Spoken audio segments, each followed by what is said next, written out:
Argentina y que seguramente tú ya te diste una vuelta por esta feria internacional. Si no, te queda la tarde de este sábado y el día de mañana para que lo hagas y para que conozcas todas las propuestas que diversos autores, editoriales, revistas, bueno, también hay mucha variedad a nivel espectáculos. Bueno, pues conozcas y te des una vuelta. Yo te decía la semana pasada, de repente, luego no sabemos, vemos tantos libros y decimos, híjole, ¿cuál escojo? ¿Qué autor? Pero bueno, lo que seguramente dicen muchos autores y que conocen mucho de la lectura es en cuanto tú veas un libro y te mueva y te llame la atención el título y leas al reverso de lo que trata y te conmueva, bueno, pues ese libro es para ti. Si no, mejor ni lo compres, porque a veces por querer elegir un libro clásico, ¿no? O que todo mundo ya leyó, o de algún autor muy reconocido, bueno, a lo mejor no te gusta, entonces no tiene caso leerlo, si por más clásico o por más de que ya lo reeditaron en muchos idiomas, si a ti no te interesa, no lo vas a leer, no tiene chiste que lo dejes ahí. Pero bueno, pues precisamente hablándote de la Feria Internacional del Libro, se dieron cita muchos autores y en esta ocasión estoy con una autora que también es psicóloga y también es mamá de una chica, de una adolescente que tiene una discapacidad. Y recientemente, bueno, pues el pasado 3 de diciembre precisamente fue el Día Mundial de Personas que tienen alguna discapacidad, que se hace para conmemorar o para hacer esta conciencia de todas las personas que tengamos o no la discapacidad, cercana o no, bueno, pues estemos informados y sobre todo incluir a todas las personas que la tengan o no, que de verdad es un tema muy extenso que de repente todavía por ahí hay algunos sectores de la sociedad que les cuesta trabajo la inclusión. A veces nada más lo decimos de dientes para afuera y en el momento que ya tenemos que incluir a una persona con discapacidad, bueno, pues le sacamos la vuelta, como decimos. Te invito a que te quedes con nosotros porque Ceci sacó una serie de libros muy interesantes, muy educativos, que si tú tienes un niño con discapacidad, seguramente en alguna ocasión te preguntaste, ¿qué hago? ¿No? Y ya después con el tiempo, pues es el para qué. Pero de momento es porque a mí, ¿qué hago? ¿Ahora para dónde? Bueno, si tú estás pasando por esta situación o la pasaste, está con nosotros Cecilia Rosales, que ella se hizo esa pregunta seguramente y ahora, bueno, pues el resultado son 5 libros. ¿Cómo estás, Ceci? Muy bien, Rosy, muy contenta de estar esta mañana con ustedes hablando de este tema tan importante que es la discapacidad y de la Feria del Libro, ¿no? Que es este acontecimiento aquí en Guadalajara, que es una gran oportunidad para acercarnos al mundo educativo, cultural y de todos los escritores que nos traen nuevas propuestas. Así es, Ceci. La verdad es que ahorita hablábamos un poquito antes de iniciar el programa de todo lo que tú haces y yo lo acabo de decir y seguramente no es nada sencillo, además de estar con tu profesión y de ser mamá. Bueno, pues ponerte a escribir estos libros, ¿de dónde nace la idea de escribir? Y sobre todo con un título que me encantó porque en algún momento de nuestra vida nos preguntamos ¿qué hago con esta situación? ¿No? O sea, llega, porque así pasa, ¿no? Llegan las situaciones a tu vida sin buscarlas, en el momento quizá menos indicado, pero seguramente era el más favorecedor y que ya sabrás cómo sacarlo adelante, pero de momento es ¿qué hago? ¿Para dónde me voy? Claro, Rosy, déjame te platico. Bueno, todo esto inició hace ya muchos años, cuando yo era estudiante de psicología. Hice mis prácticas en el Instituto Nacional de Pediatría, en el área de genética, con personas y con familias que tenían alguna dificultad de origen genético. Con el paso del tiempo empecé a prepararme en otras áreas de la psicología y años después nació mi primer hijo, que ahora tiene 17 años, y después nació Elisa, que ahora tiene 12 años, como dices, una iniciante de la adolescencia, y ella nació con síndrome de Down. A partir de ese momento, pues fue un cambio en mi vida en muchos aspectos, me hice muchas preguntas, esta, por supuesto, que tú dices y que es el título de los libros, ¿qué hago con Elisa?, ¿no? Y aparecieron por ahí muchas imágenes, mucho miedo, pues muchas cuestiones que no me había yo hecho hasta que la tuve con ella. Y entonces me empecé a dar cuenta que pues lo que había que hacer era tenerla y atenderla y cuidarla como si no tuviera una discapacidad. Pero para esto fue necesario valerte de las personas que estaban a tu alrededor, buscaste información, porque tú ya tenías el antecedente, ya lo habías, pues habías ido a hacer tus prácticas y todo y conocías, pero a veces es diferente cuando ya nos sucede, nos enfrentamos nosotros a esta situación. Claro, fue totalmente diferente la experiencia de trabajar en el área de la discapacidad que ser mamá de una niña con discapacidad. Y en algún momento, cuando recién nació Elisa, me empezaron a llegar muchas llamadas, muchos mensajes, muchos recados, muchas visitas de personas que yo no conocía y que tenían niños con síndrome de Down. Y para mí fue muy extraño eso y a la vez me apoyó mucho, me ayudó mucho. Yo los primeros días después de que nació Elisa vi a más gente desconocida que conocida, ¿no? Y en algún momento una amiga mía me llamó, una amiga muy especial, y le decía yo, Tere, es que ¿qué voy a hacer? ¿No? ¿Qué voy a hacer con Elisa? Y me dice, pues lo mismo que hubieras hecho si no tuviera una discapacidad. ¿A poco si hubiera tenido otra cosa no la hubieras acompañado? Tú que sabes qué va pasando en la vida, ¿no? Tantas cosas que van ocurriendo en la infancia, en la adolescencia, en la vida adulta. Y finalmente, pues esa respuesta me hizo dar una vuelta. Y entonces me di cuenta que lo que había que hacer era hacer que Elisa viviera como si no tuviera una discapacidad, traer de vuelta las expectativas que yo tenía para ella, obviamente dándole todo el tratamiento y todas las terapias y todos los apoyos especiales que necesita además, pero el punto principal es hacer lo mismo que yo hubiera querido hacer para Elisa.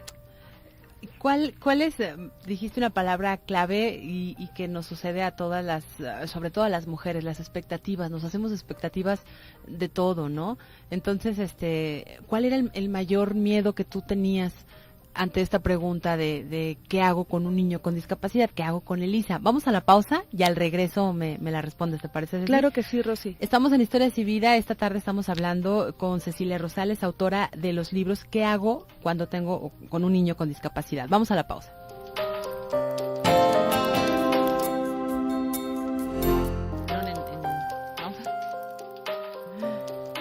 Estamos de regreso, esto es Historias y Vida y te invito a que te quedes con nosotros. Estamos hablando sobre qué hago con un niño con discapacidad y que quizá a lo mejor tú no tienes cerca un niño que tiene discapacidad, pero a lo mejor tienes otro problema o tienes, y no problema, más bien tienes alguna situación confrontativa, como le llaman los psicólogos, y entonces te estás preguntando qué hacer, ¿no? Si este es tu caso, si tienes alguna situación por la que estés viviendo ahorita, que tú lo consideres un problema y que más tarde te vas a dar cuenta que a lo mejor era una bendición, bueno, pues quédate con nosotros porque estamos con Ceci y hablando en esta tarde sobre qué hago con un niño con discapacidad. Son 5 los títulos que ahorita en unos minutos más a lo largo del programa nos va a ir hablando de cada uno de ellos, pero de entrada te digo que son sumamente educativos y que ojalá si vas a acudir a la Feria Internacional del Libro, los busques, son de Editorial Pax y si no puedes ir a la Feria Internacional del Libro, bueno, pues los busques en las librerías porque de verdad te van a ser de mucha utilidad. Continuando con el tema, Ceci, continuando con tu historia, porque en esta ocasión, bueno, pues tú también has sido nuestro testimonio. Yo te decía que de repente las mujeres tendemos mucho a hacernos las expectativas, ¿no? Y seguramente, bueno, pues tú que eres mamá, sueñan y tienen historias y fantasean y lo que les gustaría y lo que no les gustaría como mamá. Y al momento de que llega Elisa a tu vida y que, como dicen los jóvenes, te sacas de onda, bueno, ¿cuál fue el mayor miedo? La pregunta que tú tenías en mente, ¿qué era lo que te hacía que te quedaras paralizada? Bueno, primero que nada, mi temor era que se pudiera ella morir pronto, porque nació con una cardiopatía, entonces la tuvieron que operar cuando era muy pequeñita, y una vez superada esa etapa, o a la vez, porque aparece todo junto, tenía mucho miedo de que pues la pasara muy mal ella y la pasáramos muy mal todos, ¿no? Que sufriera, que le doliera, que fuera rechazada por los demás, que no se pudiera divertir o valer por sí misma para hacer algunas cosas que le gustaran, como que no tenía muy claro el panorama de cómo se iba a desarrollar y era una incertidumbre grande, ¿no? Eso fue lo primero que temí, y una vez que bueno, a ella la operaron, quedó bien, y desde antes la empecé a llevar a varias terapias, sobre todo de rehabilitación física cuando era bebé, pues me empecé a dar cuenta de que pues ella estaba ahí, finalmente en algún momento pudo haber una conexión, que también era un temor muy grande, como el no poder relacionarme con ella, ¿no? Como que ella no pudiera entenderme, o que yo no la pudiera entender, que no supiera qué necesitaba, ¿no? Como eso era algo que me preocupaba mucho, más que no sabía su desarrollo físico cómo iba a ser. Y en algún momento el terapeuta de rehabilitación física, que es una persona que tiene mucha habilidad de observación clínica, me dijo, mira, yo creo que a Elisa lo que le va a costar más trabajo es aprender y hablar. Y efectivamente es el área en donde más se le complica, entiende muchísimo, habla menos y le entienden mucho menos, pero ha sido como el área que se le ha dificultado más, pero ha desarrollado una gran capacidad de expresión a través de la cara, de sus movimientos, y de muchas formas ella se da a entender, ¿no? Y que ya lograste quizá tener, obviamente, esta conexión de la que en algún momento te daba ese temor de no saber cómo comunicarte. Bueno, tú me acabas de decir, ya sabes que entiende demasiado, quizá con gestos. Entonces, ya se logró a lo largo de estos años, bueno, pues como que amalgamar, ¿no? Esa relación entre mamá e hija. Así es, sí. Desde ¿no? que era muy chiquitita, en algún momento, cuando tendría meses, pues ella empezó a fijar la mirada y como que pude ver quién estaba dentro de Elisa, ¿no? Y a partir de ahí como que todo fue mucho más fácil, porque había una conexión, había una retroalimentación, ¿no? Había como un esfuerzo que ella hacía, y que además le brindábamos todos la posibilidad de que tuviera el apoyo necesario para poder tener habilidades que correspondían de acuerdo a su edad, ¿no? Entonces como que eso me iba motivando mucho. Y pues así fue creciendo hasta ahora que tiene 12 años, que ya, como dices tú, es una adolescente, ya empezó a desarrollarse más físicamente, por ahí ya tiene un chavito que le gusta, y a él le gusta y se divierten, y pues no sé, empieza a entrar otra etapa, ¿no? Claro. Y apenas alcanzo yo a terminar estos libros. Creo que se concluye la infancia de Elisa y también los libros. Y antes de hablar de los libros, te iba a comentar que son niños y me gustaría que tú me lo dijeras, porque tenemos la idea y lo hemos escuchado que son niños muy sensibles. Pareciera que con la discapacidad que ellos pueden presentar, bueno, pues se agudizan otros sentidos o otras cualidades se hacen más pues palpables, ¿no? Sí son niños sensibles. Son muy sensibles, son muy cariñosos, son muy intensos, diría yo, ¿no? A veces se enojan y también se enojan mucho, y manifiestan todo lo que ellos viven con mucha intensidad, disfrutan muchísimo, les gustan muchas cosas, se entretienen de formas que uno no se imaginaría, ¿no? Claro. No necesitan tanto como la presencia de los demás constante. Muchas veces ellos pueden hacer muchas cosas y lo hacen bien, y como que no tienen precisamente, lo que te decía hace rato, tantas expectativas. Y eso es una maravilla, porque entonces viven lo que está pasando. Sí, viven el día, ¿no? No se están preocupando como uno de qué tienes que hacer el día de mañana, el trabajo, el estudio, y no están con esta pose que de repente muchos la tenemos, ¿no? De qué va a decir esta persona, o me tengo que comportar de tal manera. Ellos lo hacen y lo viven, y no saben o no entienden si está bien, si está mal. Ellos nada más lo que van sintiendo. Así es, lo que van sintiendo, lo que les va interesando, se concentran muchísimo en lo que les gusta, lo tratan de hacer lo mejor posible, disfrutan mucho cuando pasa algo que les agrada, se enojan mucho cuando pasa algo que no quieren, y pues finalmente se va uno dando cuenta de que a veces tienen otra lógica, otra manera de entender las cosas, pero estando aquí y estando vinculados con ellos, pues es también una manera de aprender y de pues disfrutarlos mucho, ¿no? Claro. Yo creo que eso es lo que pasa. ¿Llegaste o te ha pasado algo que de vivir la discriminación con Elisa? Sí, sí ha pasado. ¿Sí? En realidad te podría decir que creo que somos afortunados en cuanto a que no hemos tenido demasiados problemas en este sentido, pero por supuesto que ocurre, ¿no? Claro. Cuando yo quise que Elisa entrara a la escuela, que es la escuela en donde estaba estudiando mi hijo, la primera respuesta que obtuve fue: sí señora, pues tráigala y a que juegue un ratito en el área recreativa de los jueguitos, ¿no? Ha sido todo un esfuerzo de mucho tiempo y de muchas personas para que Elisa esté ahorita en quinto de primaria, y cada año da la impresión de que uno vuelve a empezar, ¿no? Por supuesto, no falta quien dice, no, ten cuidado porque puede ser agresiva, ¿no? Sin embargo, es muy interesante ver cómo, en este ejemplo, sus compañeros que la conocen denunciaron a una maestra que le dijo a otro niño que no se acercara a Elisa porque era agresiva, ¿no? Y entonces hizo toda una revolución de la cual yo me enteré meses después, pero hablaron con la maestra, fue todo un relajo con la dirección. Y finalmente, pues Elisa estuvo un tiempo en el salón de esa maestra para que aprendiera la maestra cómo era Elisa. Claro. Y que entonces aprendiera a trabajar con niños con distintas capacidades, con distintas maneras de ser, y que identificara la diferencia entre intensidad y agresividad, ¿no? Exactamente.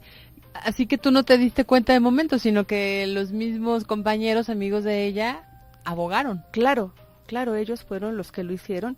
Y con el paso del tiempo, primero pues no me iban a decir porque si no se podía hacer un problema. Claro. Con el paso del tiempo me enteré por otra amiga que me lo dijo. Qué bien que esté sucediendo esto con los jóvenes, porque decíamos que bueno, pues todavía se sufre algo de discriminación, pero afortunadamente muchas asociaciones, muchos autores, muchos han levantado la voz y creo que se ha dado un paso, que falta mucho obviamente, pero hoy se trabaja mucho con los jóvenes en dejar de etiquetar y de juzgar, y más bien como de vivir, de incluirlo, de lo que vamos a hacer, de puedes hacer esto, yo te invito, estoy haciendo tal trabajo, o vamos a jugar, o vamos al cine. De hecho hay una asociación aquí en Guadalajara que los incluye, los lleva al cine, los lleva a fiestas, al antro, de acuerdo a la edad que tienen, ¿no? Y entonces creo que esto es un paso, ¿no? De todos los que se tienen que dar para que como sociedad, bueno, pues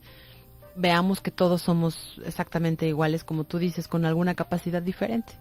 Claro, yo creo que se ha hecho muchísimo, se ha informado mucho. Esta generación que está llegando ahorita a la adolescencia, a la juventud, han sido niños que ya han tenido la oportunidad de crecer con niños con muy diversas condiciones, y estamos empezando a ver este tipo de resultados. Me imagino que van a ser sociedades más conscientes, en donde yo lo que me imagino es que si los niños que han crecido con Elisa y que la conocen y que saben lo que le gusta y que les enriquece en muchos aspectos convivir con ella, en un futuro van a ser los adultos que le van a poder ofrecer un trabajo, ¿no? Claro. O le van a poder ofrecer una inclusión en el área social de una calidad muy diferente a la que tiene gente de mi generación, y no se diga antes, ¿no? En la que incluso estaban escondidos o vivían en algún asilo, ¿no? Los sacaban del entorno familiar, ¿no? Vamos a la pausa y al regreso ahora sí empezamos a hablar de cómo empezó a nacer uno a uno estos libros. ¿Te parece así? Claro que sí, Rosy. Vamos a la pausa. Volvemos.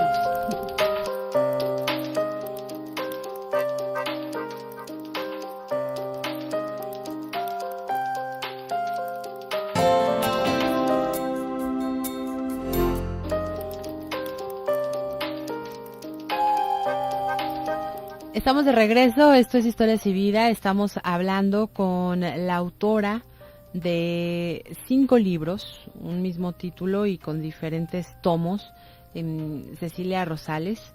¿Qué hago con un niño con discapacidad? Y a raíz, en gran medida, bueno, pues del nacimiento de Elisa, pues es el impulso, ¿no? Que te lleva a resolver la gran incógnita de muchas mamás que todavía de repente, bueno, pues se siguen haciendo. ¿Qué hago con un niño con discapacidad?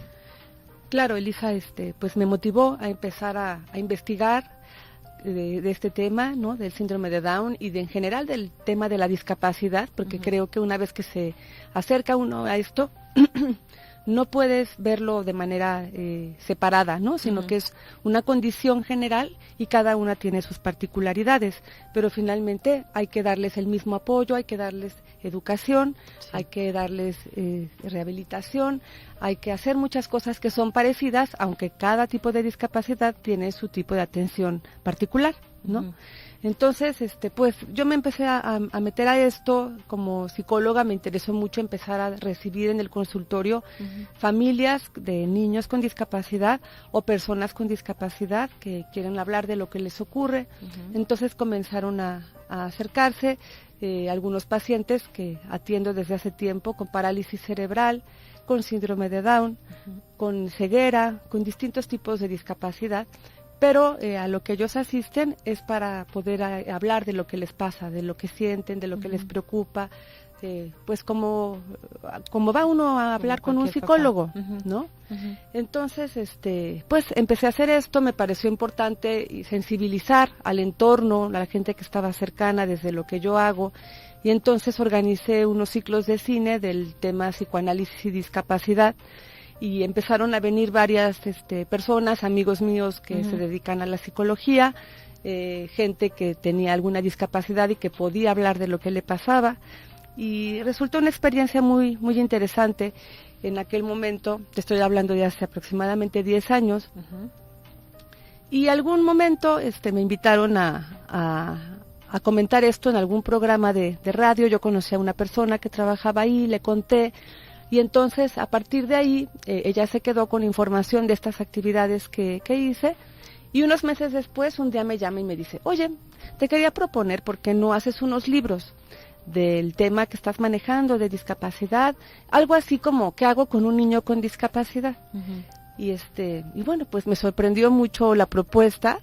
Y le dije, pues claro que sí, ¿no? Yo pensé que iba a ser algo muy sencillo, rápido, y dije, pues yo creo que sí, en unos 6 meses los podré hacer. Y entonces me puse en contacto con quien ella me recomendó en la editorial Pax, propuse el proyecto, todo empezó a marchar bien, pero pues resulta que en la vida empezaron a pasar muchas cosas, ¿no? Muchos proyectos relacionados con la atención de personas con discapacidad, la vida cotidiana que pues no era así como tan sencilla, con 2 niños pequeños, el trabajo que yo ya venía haciendo en mi consultorio, la vida de pareja que también se va pues complicando, y van pasando muchas cosas en estas épocas, y entonces pues empezaron a pasar los años. Para no hacerte el cuento largo, bueno, parecía que iba a ser un libro, pues después me dijeron, es que es muchísimo, vamos a dividirlos. Finalmente quedaron 5 libros, ¿no? Que no es nada sencillo, ¿no? Tienes toda la razón, digo, no, quizá lo habías vivido y tenías el conocimiento, pero de repente me imagino que ya al momento de plasmarlo, bueno, tienes que ver todas las vertientes, ¿no? Y no es nada más, en el caso de Elisa, bueno, pues tiene síndrome de Down, pero hay muchas discapacidades, y entonces puede variar, ¿no? Entre las situaciones o cotidianas que suceden con cada uno de estos niños. Claro, ¿no? Claro, varía con cada tipo de discapacidad, con cada niño en particular, porque aun cuando tengan la misma discapacidad, cada uno se desarrolla distinto. Algunos tienen alteraciones en unos órganos, otros en otras. No hay un niño igual, aun cuando tengan la misma discapacidad. ¿Tiene que ver el entorno familiar igual que como con otros niños que no tienen discapacidad? Por supuesto. Por un lado está lo que ellos traen en su temperamento, en su carga genética, y por otro lado está la condición de discapacidad que afecta a cada niño de distinta manera. Hay niños, por ejemplo, con síndrome de Down que tienen cardiopatía, otros que no, otros que tienen los ojos afectados, otros que no. Cada uno va teniendo su manera particular de ser.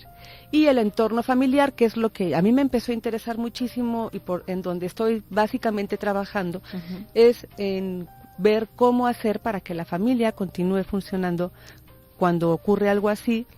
hablar de todas estas expectativas que cambian, de todos los miedos que surgen, Claro. De cómo ir acompañando al niño para que pueda ir creciendo, de cómo volver a ver al niño que esperaban y no quedarse con el niño con discapacidad. Sí, no tener como el sentimiento de frustración, ¿no? Porque puede haber que muchos papás, bueno, no lo superen, pasan años y siguen con este sentimiento de por qué, pues una frustración, ¿no? El no cambiar la expectativa o el darle la vuelta o darle un significado diferente. Claro, claro, y ahí es en donde se pierden mucho de poder disfrutar a sus hijos, de poder hacer lo que ellos tenían ganas de hacer, obviamente haciendo algunas adaptaciones, ¿no? Claro. Pero tú me preguntabas del entorno familiar y por supuesto que afecta muchísimo a un niño con discapacidad si tiene una familia de una forma, de otra, si hay dificultades, si hay pleitos, si hay muertes, si hay enfermedades. Los niños con discapacidad igual lo resienten y pues es muy importante entonces también tratar de que el sistema familiar funcione de la mejor manera posible para que entonces pueda apoyarse al niño que de la vaya mejor fluyendo, manera, ¿no? Porque también pasa que de repente, bueno, sobre todo las mamás que son demasiado aprensivas y ante una situación o que se presente un niño con discapacidad, bueno, hay algunas que doblan el esfuerzo, ¿no? Y entonces tienen el temor. Pero sucede lo que tú acabas de decir, a veces tienen la vida de pareja ya no es la misma, descuidan a los otros hijos, se descuidan ellas como personas. ¿Cómo trabajar en esta parte, Ceci, de darse cuenta que, bueno, pues sí, existe un hijo, una hija que tiene alguna discapacidad o una capacidad diferente, pero que tú también tienes una vida y que pues tienes que continuar tu vida a la par, obviamente, ¿no? De sacar adelante a tus hijos y lo que te corresponde como mamá. Uh-huh. Sí, creo que pues eso es parte de lo que estamos tratando de hacer en el consultorio. Uh-huh. Yo he trabajado varios años con pacientes y con la familia, con pacientes con discapacidad y su familia, y actualmente estamos atendiendo junto con una colega que ha trabajado muchos años en APAC, en la Asociación Pro Personas con Parálisis Cerebral, en el área de atención familiar. Ella es terapeuta familiar y estamos trabajando las dos precisamente en esto, ¿no? En algunas sesiones, ubicar la problemática de la familia, dar las recomendaciones y las sugerencias necesarias para la persona que tiene una discapacidad y el tratamiento que requiere la pareja o la familia, dependiendo del caso, ¿no? O si no, al menos que en esas sesiones logren acomodar algunas cosas que les permitan vivir mejor y tengan claro qué prioridades tienen en la atención de su hijo, ¿no? Tanto en el aspecto médico como educativo, como social y como psicológico. Esa sería como la respuesta, ayudándoles a los que nos están escuchando, basarse en prioridades. Sí, yo creo que básicamente hay cuatro aspectos, ¿no? Que son los que comento. Hay que ver cómo está el niño en el aspecto de la salud y entonces ver qué tratamientos médicos requiere. Hay que ver qué tipo de rehabilitación necesita el niño, si física, si de lenguaje, si de aprendizaje, si visual, si varias de ellas, ¿no? Hay que ver qué está pasando en la familia para poder tener pues un entorno más agradable, más estable, que favorezca el desarrollo de todos. Y hay que ver qué está pasando en el aspecto educativo también, a qué escuela va a ir, qué tengo que hacer para que vaya a la escuela que yo quiero que vaya, cuál es la que más le conviene, cuál es la que podemos pagar. Son muchos aspectos, ¿no? Claro. Y la inserción social que empieza en la familia, continúa en la escuela, en la familia extensa, primos, tíos, abuelos, y que va finalmente a desembocar en la sociedad general, ¿no? Claro. Que bueno, que con el tiempo pues será la que va a tener que acoger a estos niños que se hagan adultos. Sí, porque ese es otro temor, ¿no? Las mamás como que de repente dicen, bueno, ¿qué pasa si yo me tengo que ir de este mundo y cómo dejar a mi hijo o a mi hija sin esas herramientas tan indispensables para que salgan adelante, ¿no? Entonces existe ese temor también en los padres de familia. Me refiero a las mamás porque de repente son las que están más al frente, pero seguramente, bueno, los papás también lo resienten y lo viven de otra manera, pero es muy diferente a cómo lo vive una mamá. Yo creo que yo creería que hasta es al revés, que a los papás les preocupa más las mamás estamos más cerca de ellos, de alguna manera vamos formando una red, ¿no? Con familiares, con amigos, con la escuela. Sí, quizá porque lo externan más, ¿verdad? Ajá. Y vamos diciendo, bueno, no puedes tú decir, pues a mi hijo le toca hacerse cargo de su hermana, ¿no? Pero sí puedes también formar un compromiso solidario, ¿no? Y tampoco es que no tenga él que hacer ya nada, ¿no? Finalmente, pues así se acomodó su historia y tendrá que participar, y si no, pues mi amiga, y yo creo que alguna vez le decía yo a una amiga, yo creo que entre más personas conozcan a Elisa, sepan cómo es y la quieran, tú estás asegurando que si en algún momento tú no estás, otro va a ir interviniendo con lo que pueda para hacerse cargo de esta situación, ¿no? Y los papás sí la pasan muy complicado porque ellos sienten que son como la charola en donde se estabiliza toda la familia, ¿no? Claro, sí, porque también son los proveedores, ¿no? Ajá, entonces dicen, y si yo falto ya no hay dinero, o si ella falta y yo cómo le hago para trabajar y hacerme cargo de esta niña, ¿no? Exacto. Y empiezan a sentir también mucho temor cuando van creciendo, porque se hacen más fuertes, porque pues es más difícil controlar varios aspectos. Vamos a la pausa, Ceci. ¿Sí? Es la última, y el regreso, bueno, pues estaremos con las conclusiones de este tema. Vamos a la pausa.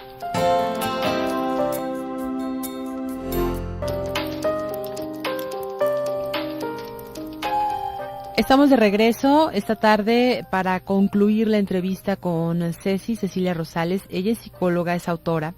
Nos visita en esta ocasión a Guadalajara, bueno, pues con motivo de la Feria Internacional del Libro, que vino a presentar sus libros, ¿Qué hago con un niño con discapacidad? Son 5, ¿sí, verdad? Sí, son 5 libros. Son 5 y cada uno de ellos, bueno, me gustaría que tú nos los presentaras, nos dijeras de qué van. Ya lo decíamos a lo largo del programa, que son sumamente educativos, y que tú también lo comentabas, que bueno, es tanta la información que te sugirieron hacer varios libros, varios tomos, todos con la misma consigna, bueno, pues resolver, ¿no?, esta incógnita que muchos papás se hacen al momento de que llega a su casa un niño o una niña con alguna discapacidad. Claro que sí, mira, pues empezamos tratando de explicar cómo atender a un niño con discapacidad, y pues surgieron muchísimos temas.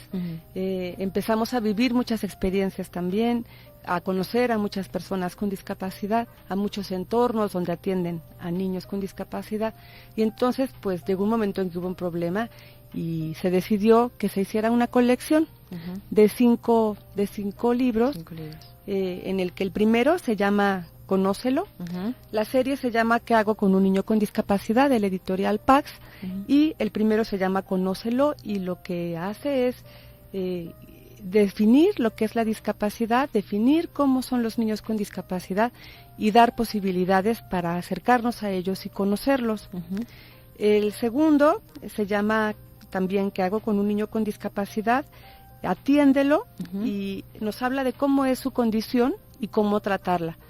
Lo que en este libro se abarca es cómo va desarrollándose un bebé con una discapacidad desde que es pequeñito hasta la adolescencia. Entonces podemos encontrar información de cómo es un bebé ciego, de cómo es un niño que no puede ver, cómo podemos ayudarlo, qué juegos le convienen, cómo hay cambios en su familia diferentes del tipo de discapacidad, y así vamos explicando con cada tipo de discapacidad, con discapacidad visual, auditiva, intelectual, motriz, y con otros tipos de discapacidades que surgen por síndromes, por algún accidentes incluso al nacer, como la parálisis cerebral, pues otro tipo de discapacidades como por ejemplo la condroplasia, que son las personas que conocemos como de talla baja. Y entonces explicamos cómo se van desarrollando desde que son chiquititos hasta la adolescencia. El tercer libro se llama Edúcalo, y tiene que ver con todo lo que es la inclusión educativa, la inclusión en la escuela, la inclusión en la vida social con los amigos de su edad, otras actividades que pueden realizar además de las escolares, como la natación, como el arte, como otras terapias que llegan a ser recreativas, como por ejemplo la terapia con delfines, la terapia con caballos, ¿no? Otro libro habla de todos los tratamientos médicos que deben de recibir y terapéuticos, se llama Apóyalo, y ahí lo que hacemos es explicar qué especialistas médicos pueden atender a un niño con discapacidad. ¿No? Claro, y que eso es tan necesario para muchos papás que desafortunadamente a veces pierden mucho tiempo, ¿no? En estar llevándolo con un médico, con otro, y que a lo mejor no era el indicado y no tenía alguna especialidad referente a lo que su hijo tenía, y entonces, bueno, pues ahí sí se va perdiendo el tiempo. Claro, ¿no? Sí, eso que tú dices es fundamental y es lo que estamos tratando de trabajar en el consultorio, ¿no? Dar las recomendaciones lo más precisas posibles para que ahorren toda esa búsqueda, que de todas maneras a veces la hacen. Sucede, ¿no? Pero ya teniendo una guía es un poquito más rápido y eso es importante porque la atención que se dé a un niño, a cualquier niño durante el primer año de vida es fundamental y cuanto más si tiene una discapacidad. Claro. No hay muchas cosas que mejoran muchísimo. Ese es Apóyalo. Apóyalo, y ahí hablamos de los tratamientos médicos, de los tratamientos terapéuticos, de la terapia que requiere en cuanto a rehabilitación física, en cuanto a rehabilitación visual, auditiva, sensorial, de varias áreas, ¿no? Y también tratamientos alternativos, porque sirven a veces mucho tratamientos como la homeopatía, como la acupuntura, las flores de Bach. Y entonces mencionamos, ¿no?, todo lo que se puede hacer además de los tratamientos médicos y terapéuticos. Exacto, es como una opción, ¿no? Digo, sin descuidar su tratamiento médico, pueden tener esa alternativa y que a muchos les ha funcionado. Claro. Sobre todo el estar tranquilos, relajados, y también para los papás. Claro, ¿no? Porque finalmente uno ayuda mucho al niño porque lo quiere ver bien, pero también se está ayudando a uno, ¿no? Y también no hay que perder de vista que uno también tiene que sentirse bien, uno también tiene que estar dispuesto a apoyarlo con cierta estabilidad, ¿no? Y el entorno familiar también funciona mejor cuando, como dices, están tranquilos, están cómodos con lo que están haciendo, etcétera, ¿no? Y el último libro se llama Aliéntalo, y la pregunta es, ¿qué hago con un niño con discapacidad cuando se hace grande, no? ¿O qué pueden hacer los niños con discapacidad cuando se hacen grandes? Y entonces es una serie de alternativas en donde pueden participar en la escuela. Hay sistemas universitarios que aceptan a personas con discapacidad. También pueden dedicarse a actividades artísticas, actividades deportivas, a muchos trabajos manuales, a asistencia de alguna profesión que les interese, ¿no? A lo mejor es difícil que un niño con una discapacidad intelectual pueda llegar a ser dentista, por ejemplo. Sin embargo, si ese mundo le atrae, sí puede apoyar a un dentista, ¿no? Sí puede estar en ese entorno. Y entonces se busca mucho como ir desarrollando también lo que es la orientación vocacional para la persona con discapacidad, sobre todo intelectual, ¿no? Que se piensa que les da lo mismo hacer una cosa que otra, y por supuesto que no. Tienen también sus deseos, sus gustos, sus habilidades, y entonces hay que llevarlos hacia esas áreas. Y cerramos con historias de personajes famosos que han tenido alguna discapacidad. Mencionamos algunos casos de padres que han tenido hijos con discapacidad y que han sido personajes relevantes, como por ejemplo Charles de Gaulle tuvo una hija con síndrome de Down. Kensaburo Oe, un premio Nobel de literatura japonés, también tuvo un hijo con una discapacidad intelectual muy importante, y ahí relatamos sus historias. Y para concluir, en ese último tomo viene un diccionario del tema de la discapacidad, en donde tratamos de hacer muy accesibles las definiciones que para quienes estamos metidos en esta área son palabras muy comunes, pero que para otras personas no lo son, y que es importante saber de qué se está hablando, a qué nos estamos refiriendo. Y están también unas historias de pues los niños, ¿no? Los protagonistas quizá que también han motivado a realizar estos libros, ¿no? Sí, qué bueno que lo mencionas. Está también la historia de la vida cotidiana de los niños con discapacidad, que si tú la lees, pues puede ser la vida de cualquier niño con o sin discapacidad. Exactamente, porque mira, por ejemplo, dice: yo soy Ángel, tengo 15 años y soy el mayor de la casa. Tengo 2 hermanas que me hacen reír todos los días y que me cuidan y consienten mucho. Desde hace un año voy a la escuela de la Fundación John Langdon Down. Estoy en el 6º de primaria, todos mis compañeros son buena onda y no peleamos ni nos molestamos. Me encanta nadar, ir al cine, oír música y comer rico, en especial plátanos y pasteles. No me gusta la gelatina ni tampoco cuando hay demasiado ruido. Tampoco me gustan las mascotas, pero los perros medianos y grandes me encantan. Soy muy fuerte, sonriente y cariñoso con mi familia. Me encanta que vayamos al mar y que hagamos pijamadas. Me cuesta hablar, digo pocas palabras, pero mi comunicación no verbal es muy buena. Además tengo un comunicador electrónico que permite que quienes no me conocen me entiendan. Pero lo que más me ayuda es mi sonrisa. Todos los días me esfuerzo y todos los días hago sonreír a mi familia. Y la verdad es que como Ángel, bueno, hay muchas historias que nadie se detiene a ver si tiene una gran sonrisa y que eso le ha abierto las puertas.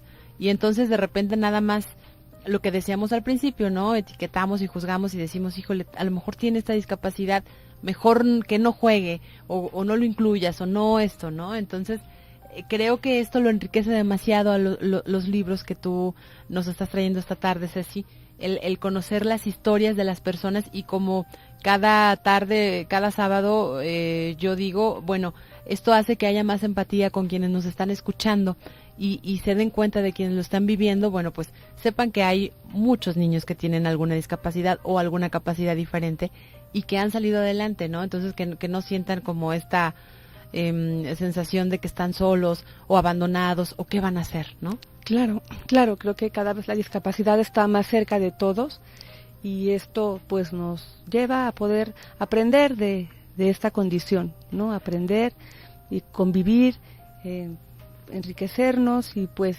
estar en esto, ¿no? Y no con una visión necesariamente optimista, sino con una visión de que finalmente pues son las personas que queremos, con las que estamos, con las que vivimos y con las que nos toca compartir. Y con las que vamos a aprender seguramente, ¿no? Aprendemos demasiado de las personas que tienen discapacidad, siempre aprendemos muchísimo más de lo que ellos quizá pueden aprender de nosotros. Ceci, ya se nos acabó el tiempo. ¡Qué barbaridad! Se va rapidísimo. Yo espero que no sea la primera vez tenerte y la única vez tenerte aquí en Historias y Vidas, sino que haya una segunda, tercera, cuarta. Yo también, muchas gracias. Por esa sensibilidad que tienes y que plasmas en los libros. No, pues muchas gracias por la oportunidad de promoverlos y me gustaría terminar aquí con una frasecita que me encontré ahorita hablando de lo que estábamos comentando al final. En algún momento yo le pregunté a un médico, ¿no?, que estaba atendiendo Elisa, que es un terapeuta físico que venía de Francia, y le hice algunas preguntas porque me gustaba mucho cómo trabajaba. Y le dije yo, ¿qué recomendaciones puede hacer a los padres de un niño con discapacidad? Y él contestó, que le escuchen, que le sigan, que hay que aprender de él. Y creo que ahí se engloban muchísimas cosas. O sea, no tenemos tanto que ver qué tenemos que hacer, sino hay que ver qué es lo que el niño nos está diciendo que necesita. Observar y escuchar. Gracias, Ceci. Muchas gracias, Cecilia Rosales. Que tengas mucho éxito con estos libros que hago con un niño con discapacidad. Gracias, David. Gracias, Arturo. Soy Rosy Muñoz. Buenas tardes.